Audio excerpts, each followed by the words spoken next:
ECSI fans, you want to revolutionize your sports investing habits? Allow me to tell you about WagerWire. WagerWire is an app that helps you become a superior bettor by allowing you to sync all your sports books and track all your bets in one place. See your current action, your betting history, and stats. You could also sign up for sports books and collect bonus offers. Follow them at WagerWire on X, as it's the best account on the platform. Head to App Store or Play Store now and search WagerWire and download the app.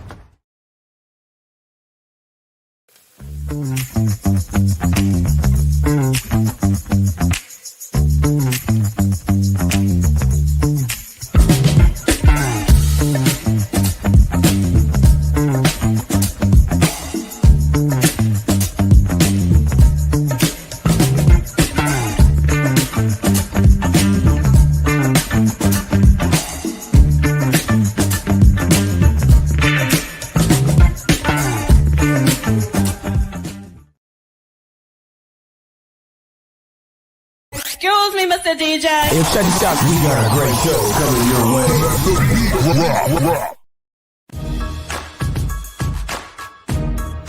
From the ECSI Sports Studios, it's the Midday Market Report with Jeff Dawson.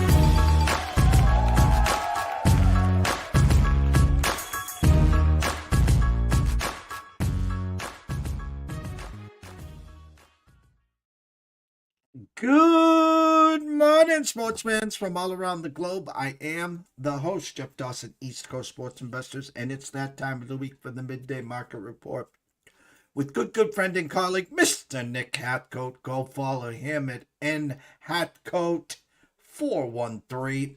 Insiders Football, and of course the NCAA Insiders. As we got a bowl game live, Western Michigan, 24 seconds in, 7-0 lead. As they host Kennesaw State. Supposed to be a shootout here, but we will see there. Two other games today, Memphis, NC State, and of course the granddaddy of them all tonight. That's Alabama, Oklahoma. Revenge number 3. 2 years ago, Oklahoma knocks Alabama out of the playoffs. This year, Oklahoma storms the beaches of Tuscaloosa and wins outright. Now here comes Alabama, and the headliner I had on my last show is, does the Crimson Tide storm the beaches or the end zones of Normandy? But first and foremost, a shout out to our proud sponsors and partnerships. It's WagerWire. Head on over to Google Play, download the app. It is free. Travis, Zach, Guy, myself, Amber, Holly, Carol, Bucks, Matthew, Allen, Jacob. The list is endless, guys. Come on board, end 2025 with us. Go to X, join the WagerWire community, and 2026 will be epic, I promise you.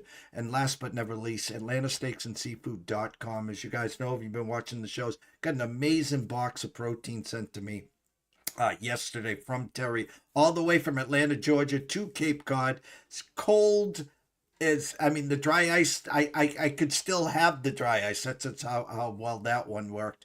I got filet mignons, I got T-bones, I got cowgirls, I got, you name it, Terry hooked me up. Not just for the holidays, for January. So thank you so much, Terry. And of course, AtlantaSteaksAndSeafood.com. So without further ado, let's bring him in. Mr. Nick Hathcoat. What's up, Nick? Hey, Jeff, how's it going? It's going well. How about yourself? Well, it's 14-0 now in 1 minute and 16 seconds into the first bowl game of the day. So we have a fumble return for a touchdown. So this one could get ugly in a game where I leaned the under. Didn't officially play it, but when you're leaning an under, you're not expecting 14 points in the first 1 minute and 16 seconds. So that's not going too great, but at least I didn't give it out as an official play. Well, we're finally here. We get the big boys playing. There have been some bowl games trickling through. Last Saturday, Washington put a whooping on Boise State. Yeah. Some smaller games. Congrats to one of your colleagues and my colleague, Matt Grissom, wins the final quarter. Needed Arkansas State, and he said on the show that his model had the other side, and he hated it, and yet it comes through. Got a little dicey late, but congrats.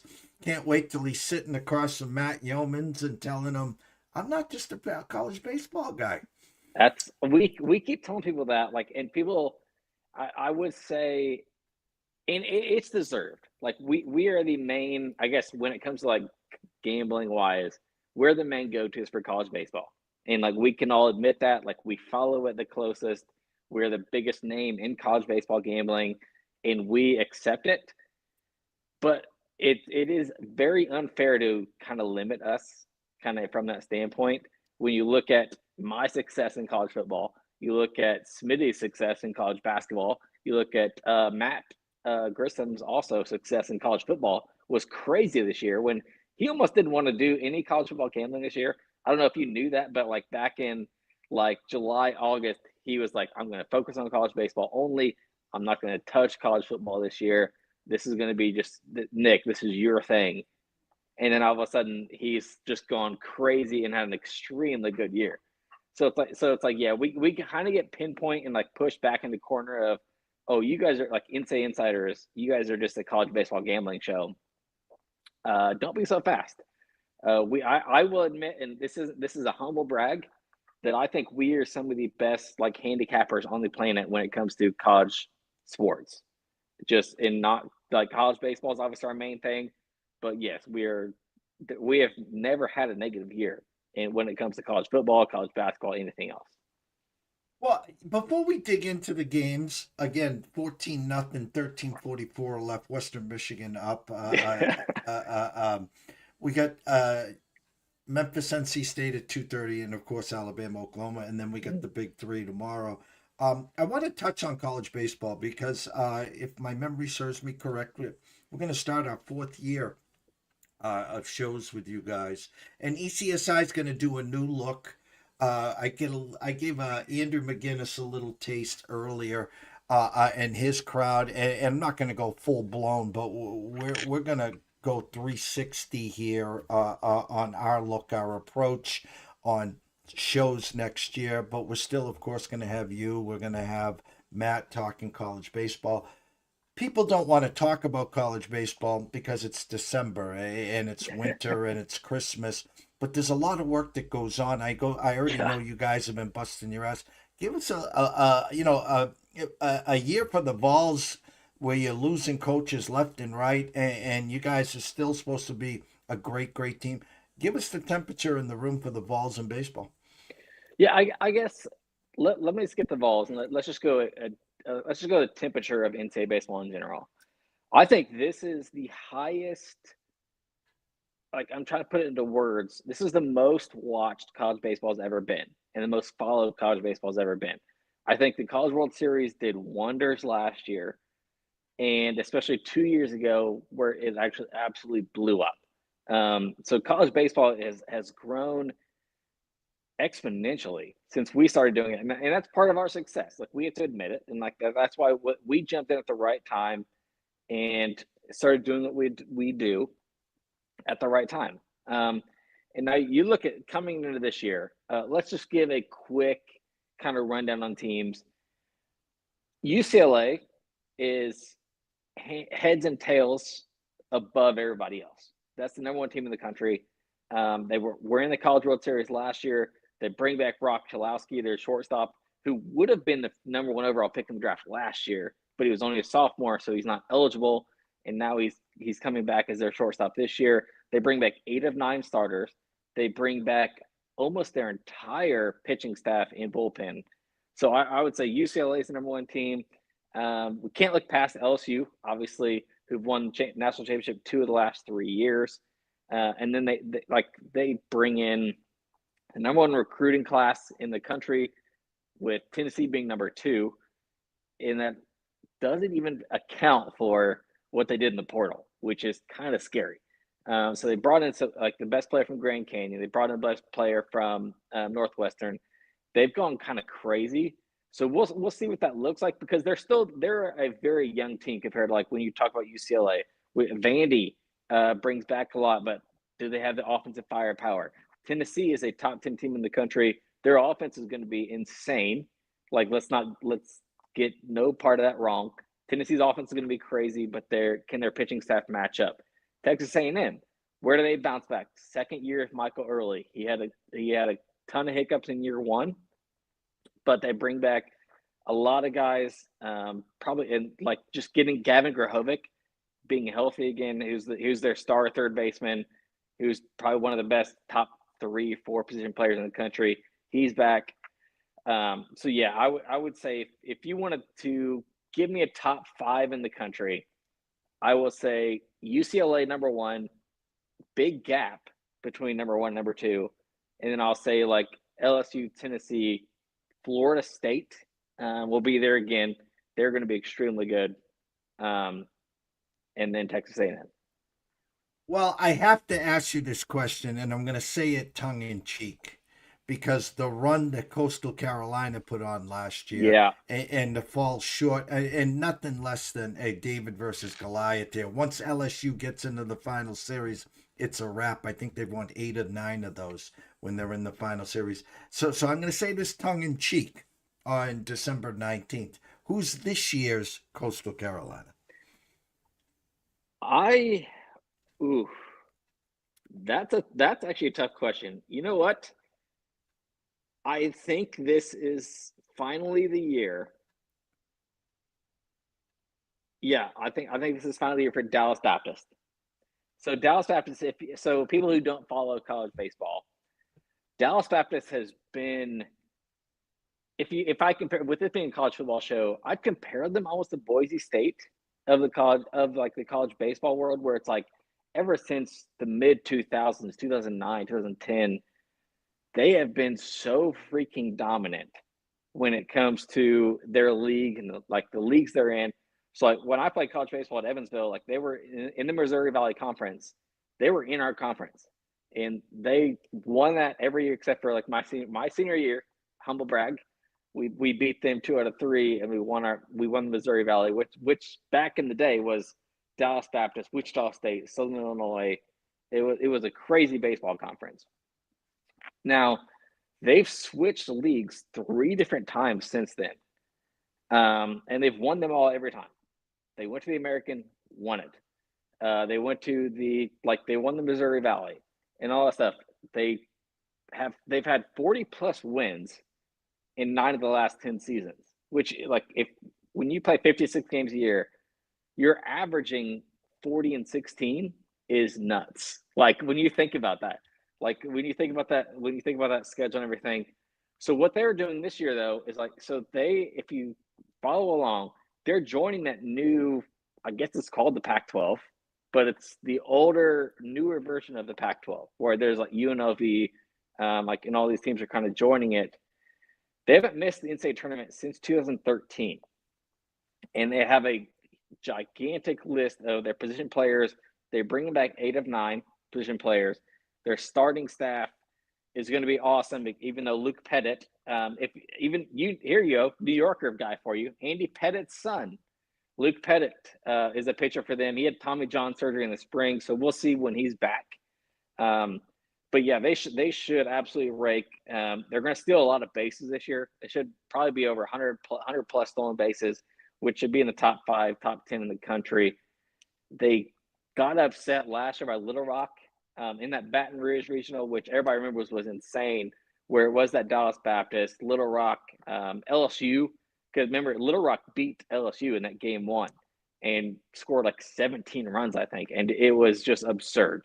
So I think Dallas Baptist, and we say this every year, Dallas Baptist has what it takes to finally make Omaha this year. So I would say that's my go-to team. I love it. On the spot, and I know you didn't come onto the show expecting to talk some college No, baseball. not at all. Top of my head, like what I can remember is but you have no idea. I've been working on so much college baseball stuff lately. Like my head is so scrambled, college baseball wise. Like I've spent 9 or 10 hours a day for the last 2 weeks, getting all these college baseball stuff in. So you hit me on the spot, but glad I can give you something. Well, last question. I can't, since we're here, can you give me a UConn Husky update? I cannot. Okay. That is the one that is, not gonna lie, that is one of the teams I have not dug into them yet. So I don't want to give any false reports. So no, I have not dug into them whatsoever. So I cannot report yet. But that's probably that. They will be on my schedule within the next probably 3 or 4 days. So. Yeah, a team that started so bad, they got on an amazing run and still surprised they got left out. But Yeah, again, yes, they were the team that I think you and I both agree they should have been in the tournament for like 1000%. They were one of the best. They were probably one of the best 35 teams in the country when they finished the season at that point. So yeah, they're very Notre Dame-ish, to bring it back to college football, where it's like you want to talk about a team who could win the national championship. Notre Dame was one of those. UConn, how they were playing at the end of last year was just about as good as anybody. well, hopefully they don't get off to such a sluggish start. Two games. Anything today? Well, actually, I know you probably have a say in the matter. Alabama, Oklahoma, as I said in the intro, this is like literally revenge spot number 3. My take is simple. They've got the most amazing back and forth action. Alabama favorite, now Oklahoma favorite. It's in Normandy. Mateer versus Simpson. I mean, if you like Alabama, you like SEC, they're going to go as far as Simpson takes them. It's a 41. Both team totals juiced under to the 20s and a half. They're telling us 21-20 here. First one to 21 wins. Thoughts on Alabama, Oklahoma? Yeah, I lean Oklahoma, which so also, and this is being a market show as we kind of promote this. It's kind of crazy like how much money in bets Alabama has taken, yet the line has moved the other way. Everything is leaning. Everybody's taking Alabama. Everybody believes in Alabama, but the line is moving towards Oklahoma, which means this is one of those situations where it's like the books might know something, and it kind of feels that way. Also, I think John Mateer getting healthy is a major overlooked situation for Oklahoma. He was so good at the beginning of the year. He was. Like so good. Like he was in the Heisman race for the first like 4 or 5 weeks. And then all of a sudden he gets hurt, breaks his hand, and then all of a sudden like he falls off a cliff. And I get it. He was not good the rest of the year. But also colleges, this isn't like the NFL where you have to report everything. We have no idea how healthy or unhealthy he actually was to finish out the last like 5-6 weeks of the season. I think having these last 3 weeks off, this is a night game in Norman, which I think this place is going to go bananas. I lean Oklahoma. We've also heard so much stuff. Is Ty Simpson healthy? How much like we've heard this back issue. Do we know? Who knows if it's real or not? Because I follow like all these message boards. I'm in half the message boards for Alabama. I'm in the Oklahoma one, the SEC ones. Some people are saying it was a joke. Some people are saying he's fully healthy. Some people are saying this never happened.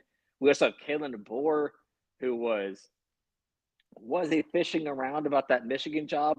Maybe, maybe not. So maybe half his brain was on that Michigan job. Out was in this Alabama-Oklahoma game.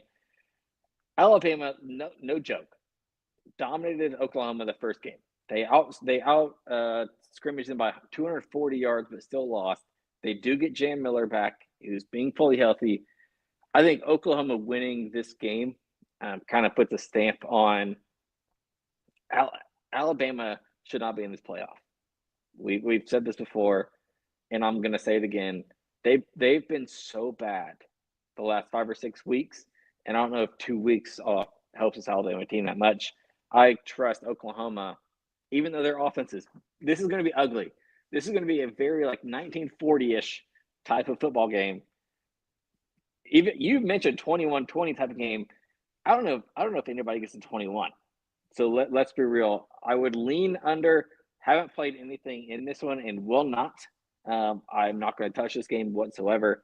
But I do lean Oklahoma money line, and I think this is going to be ugly. But I wouldn't even say fun to watch unless you are 78 years old and you enjoyed 1940s rugby. Well, back in the day, the Sooner Schooner, Keith Jackson. This is before you were even a thought in your parents' eyes here. Now, this was our glory day back then. You know, I remember the Bosworth days. I remember with the Sooner Schooner coming out when it shouldn't have come out. I remember when it flipped over in the Orange Bowl. Yeah. So you know, so those were the fun days. And oh, by the way, Western Michigan now 21-0. So if you have a Kennesaw State ticket, you might want to switch from espresso maybe to a mimosa by now. or a Bloody Mary because it's getting ugly early. Tomorrow, now listen, I've done a lot of shows. I know you follow everything like we do here. Listen, Yep. here's the consensus on the big four games. Alabama, and then tomorrow, the two big favorites, the Ducks and Ole Miss roll. And then the dog of the day, the whole world's on Miami. Well, for me reading the market, okay, why did that line open at 5.5? Because they wanted Miami money, which they Yep. got. It's down to now 3.5. If the line opened at 2 and it shot to 4, they needed A&M money. But anyone I talk to, even Matt has them actually winning the game outright and favored. I talked to Scotty, his model does. So it can't be as easy as taking Alabama, Ole Miss, Oregon, and then Miami for the cherry on top. No, I mean, like, think about, like, just go back to last year and, like, think about the home teams in the college football playoff. It was an average margin of victory of 19.3 points. Like, none of those games were close, and the home teams won them all. I don't see any reason why, like I said, I just mentioned Oklahoma. I have them favored over Bama, which is different than I know Matt has, and a couple other cappers. I actually like Oklahoma a lot more. A&M, I think, is the same way. Like, A&M, it's been such a secret where, like, Marcel Reed, I actually do try, like, okay, go by position. Marcel Reed was a Heisman candidate over just because of the schedule. And I can absolutely agree with that. But does anybody actually trust Carson Beck on the road? Like, that's where it comes down to me. Like, you can look back at his Georgia days. How many games on the road did he win? Like, none that were big. And he turned the ball over all the time. Every time he's pressured, this Texas A&M defensive line is going to get after him. I think I absolutely love. So I love the bet that we got on this game when I mentioned it last week. We gave out under 52.5. That was one of our official plays, and now it's down to 47.5, 48. So that's 5 points that we gave out last week. In a week where it came to that. I actually I hate this line being 3.5, 4. I do think the books are kind of trying to tell you something like you mentioned.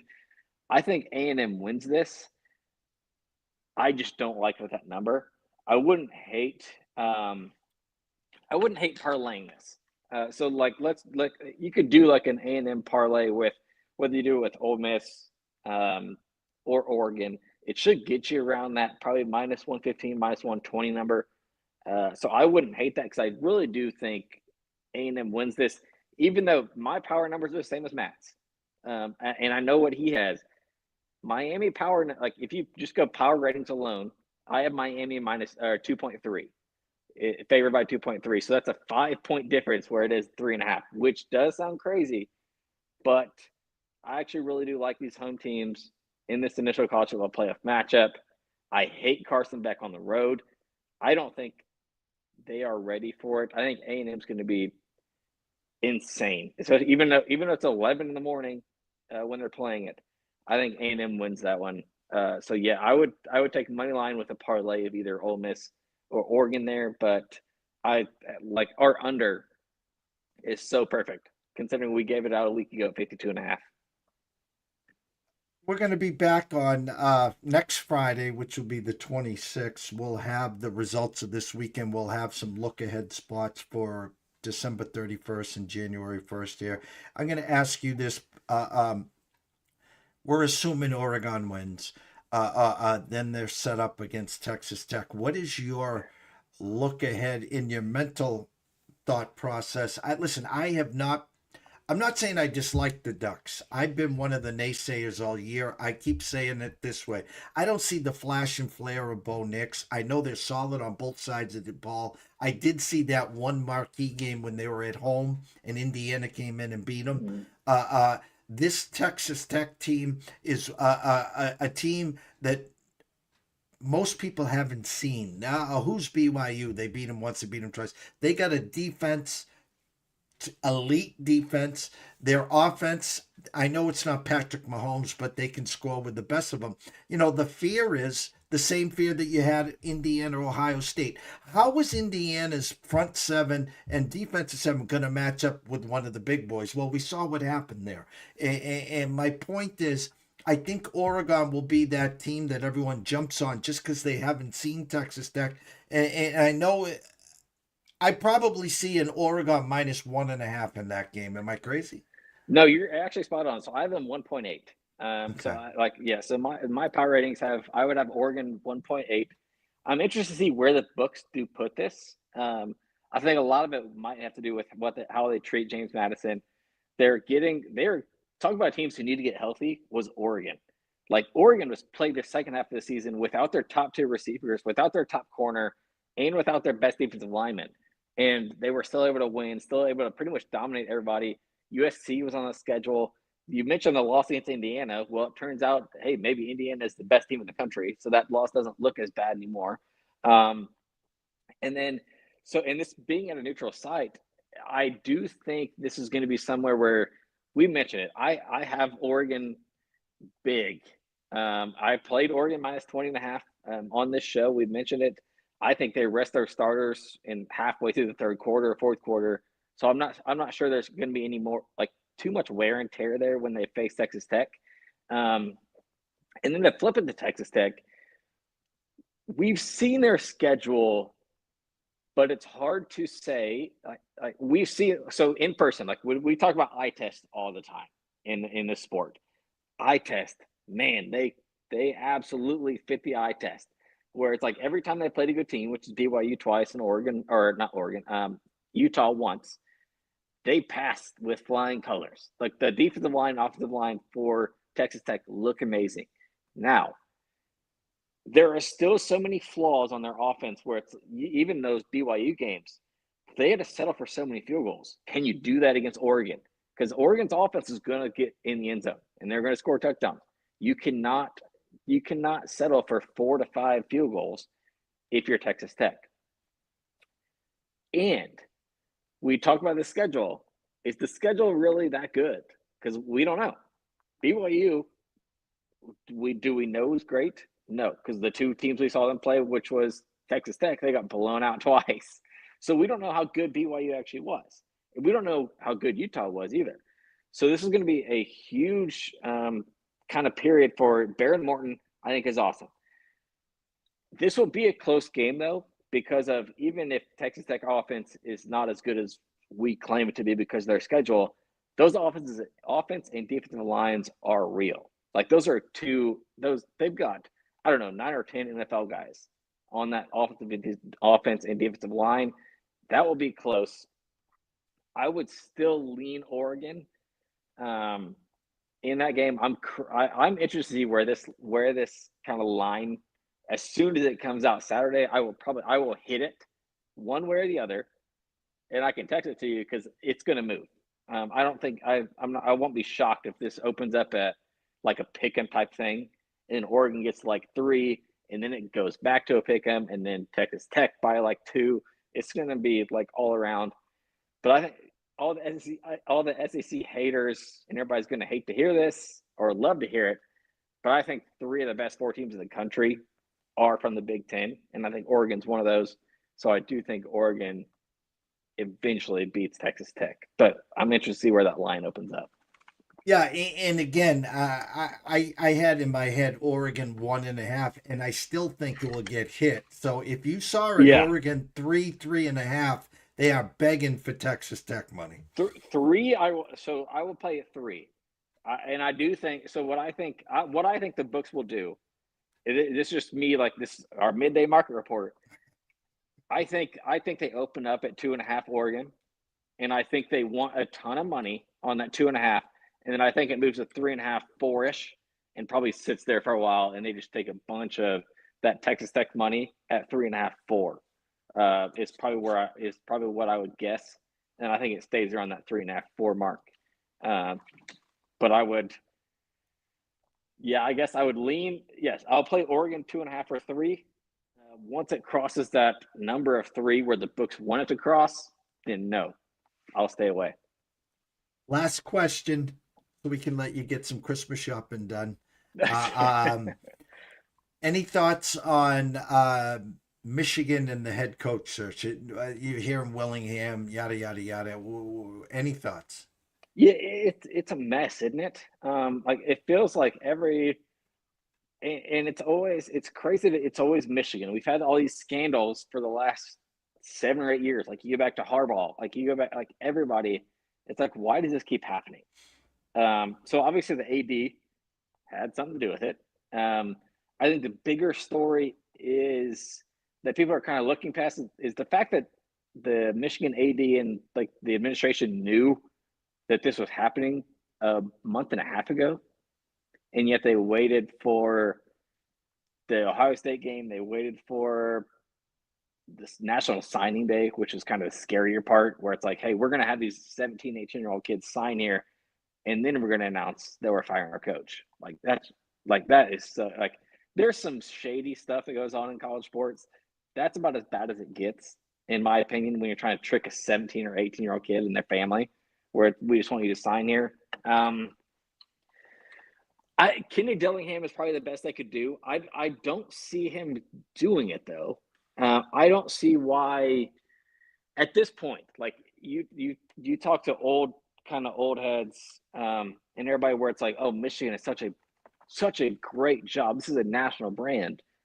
How much better is Michigan than Arizona State right now as a brand? And to me, it's pretty close. Like when you consider like the money and you consider like, would you rather live in Tucson, Arizona, or would you rather live in Michigan? Maybe it's just me, but I'd rather live in Tucson, Arizona if I'm a kid. Sorority girls, Arizona State over Michigan, anytime. So it's not the same as it used to be. Like times have changed, money has changed. Kenny Dillingham, if you're him, and he's also an alumni of the school, I think you stay there. I think Michigan ends up. I think Jed Fish is probably where it ends up. Current Washington coach. He was an assistant at Michigan for years. I think that's more the perfect fit. Being a Big Ten guy, you leave Seattle for Michigan. I think that's a way better job when you talk about Washington versus Michigan compared to Arizona State versus Michigan. So I would say Jed Fish is where I would go if I were them. I'm just not sure where the money's from. And I'm also not sure if they can keep Bryce Underwood either. Because if you're Bryce Underwood, you're looking at it, you're like, why would I stay with this team right now? He could go to Arizona State's been rumored that to bring that back in. He'd be a perfect fit at Arizona State. He'd be a perfect fit at LSU. Florida, where he was initially like talked about going. So I don't know if Michigan's in a good a spot as they think they are. It feels very Penn State-ish, where it's like Penn State was way over top their skis and thought they were a better job than they thought. I think Michigan's kind of in that same ballpark. I think Jed Fish is probably the one to end up with. Dillingham would shock me because I think Dillingham either stays at Arizona State for a long time or he takes an absolute premier job a year or two down the road. And the sad part is, Michigan and now Penn State. You look at the Big Ten growing. Ohio State's not going anywhere. Oregon's not going anywhere. Well, we've seen now back-to-back years with Indiana and Signetti. They're not going anywhere. So now you get the Michigan USC. Also, USC has the number 2 recruiting class in the country. I don't see where he's going anywhere either. So yes, like there's going to be a lot of keeping up to do if you're Michigan and Penn State, and you can't drop down to 7th or 8th best team in the Big Ten quickly. And you're losing all this time for the recruiting and stuff. So this not only is going to set them back next year, it might take a handful of years. Well, we're Michigan. Well, you were Michigan. You've never Correct. been a football school. Wink, wink. And now I'd rather go play for Dusty May and the hoop team than I would rather go play football. Too bad they weren't handing out national championships in December because Michigan would be cutting the nets down, huh? Yeah, they're talking about like, oh well, we'd be the 3rd or 4th best team in the SEC. Like, give me a freaking break. Grohl has been going the whole time. Go check out Nick, of course, at Hathcoat 413 Insiders Football and the NCAA Insiders as they get ready for some college baseball in January and February. But as we always wrap it up, Nick, tell them where they can find all your work. Yeah, obviously Hathcoat 413 is where you can get all my stuff with Insiders FB being our main football site. We give out plays all the time. I think we've got a couple coming tonight. I need to talk to Smitty and Matt still. But yeah, obviously our main thing, NCAA Insiders, it's becoming that time of year. And you brought it up. You asked a couple baseball questions. I think the plan is, from what it sounds like, is we're both going to have, so me and Matt, might as well promote it here. It sounds like I'm going to be doing Tuesdays on VSiN as a regular show in their podcast. Matt's going to be doing Fridays on VSiN on their show. So we should have, and then plus we're trying to figure out a way to do our podcast and our show as well through like Circa and VSiN as well. So you should be able to hear us 4 to 5 days a week, where we are going to be on live TV or on XM radio, one of the two. So we'll have plenty of spots there where you're going to hear plenty of college baseball coverage. Nobody's going to do it better than us. I can promise you that. I think Jeff can kind of mark where it's ever since we started this a couple years ago. I don't know who you can ask that would have more knowledge than the few of us that we combine like in our brains. So NCAA Insiders is going to be our main page. It's that time of year. We are starting all that coverage in January. So obviously I'll be on here a couple more times until then. Matt will too. But yeah, once it comes college baseball season, that's our main thing. And you will not be disappointed because we not only do we cover it the best, but we also make everybody the most money because nobody gambles on college baseball like we do. Well, we can't wait again. Year number 4 with you guys. It's amazing where you started 4 years ago with Matt and Q, and had some deep talks with Matt in the growing pains and the lanes, and basically just keep your head down, keep doing what you're doing. It's not work, it's a passion, and you guys have shown that. And now, whether it's VSiN, Sports Grid, wherever it is, now the fact that Derek and Circa taking it to the next level in Nebraska, in Omaha last year, and I assume that will just be a yearly trip. We can't wait. We're the proud dads back here. How's that? yeah, I do love it. You got to start somewhere, of course. And yes, Omaha is a yearly trip. I already talked to, like, we're getting planned out to go to Omaha this year. I'm also planning on going to a couple of the I wouldn't call it preseason, pre-conference tourneys. So I'll be in Dallas for 2 weekends doing those tournaments, covering it for them. ACC tournament as well. So yeah, we're going to be all over the place. So I can't wait. Well, Matt's going to be in Vegas. Of course, he asked for the Vegas tournament, so he got the Vegas tournament. I'm in Dallas. So that's where we're at. That's where we're at. Well, again, it's right around the corner. Make sure you guys are following NCAA Insiders, of course. Nick at Hathcoat 413. You can catch all his football stuff, of course, on Insiders Football as well. So for myself, Jeff Dawson at EC Sports Numbers, the one and only Mr. Nick Hathcoat, we wish everyone a blessed day. Have a great weekend. I'll be back at 2:00 with Andrew McGinnis at McGinnis Picks at Wager Talk as we talk the Saturday NHL slate. Hey, if you've been guys back east, batten down the hatches. The wind is howling. Stay tuned.